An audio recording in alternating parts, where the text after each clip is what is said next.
বাধ্যতামূলক অবসর হওয়া সেই আলী হোসেনই এখন পুলিশের আইজিপি।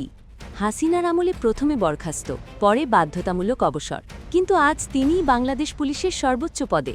মোহাম্মদ আলী হোসেন ফকিরের এই অবিশ্বাস্য গল্প যেন একদম কোনো সিনেমার স্ক্রিপ্ট। ১৫তম বিসিএসের মাধ্যমে ক্যারিয়ার শুরু করে মাঠ প্রশাসনে দক্ষতা দেখিয়েছিলেন তিনি, কিন্তু রাজনৈতিক প্রতিহিংসা বারবার বাধা হয়ে দাঁড়িয়েছে। ১৯৯৭ সালে প্রথমবার বরখাস্ত, এরপর ২০২২ সালে আওয়ামী লীগ সরকারের সময় আবারও পাঠানো হয় বাধ্যতামূলক অবসরে। ২০২৪ সালের অগস্টের গণ-অভ্যুত্থান পাল্টে দেয় সব সমীকরণ। আইনি লড়াইয়ে ফিরে পান চাকরি, ভূতাপেক্ষভাবে ডিআইজি থেকে অতিরিক্ত আইজিপি, আর সবশেষে আজ তিনি বাংলাদেশ পুলিশের মহাপরিদর্শক বা আইজিপি। বাগেরহাটের সন্তান আলী হোসেন ফকির প্রমাণ করলেন, যোগ্যতা আর ধৈর্য থাকলে সব বাধা পেরিয়ে শিখরে পৌঁছানো সম্ভব।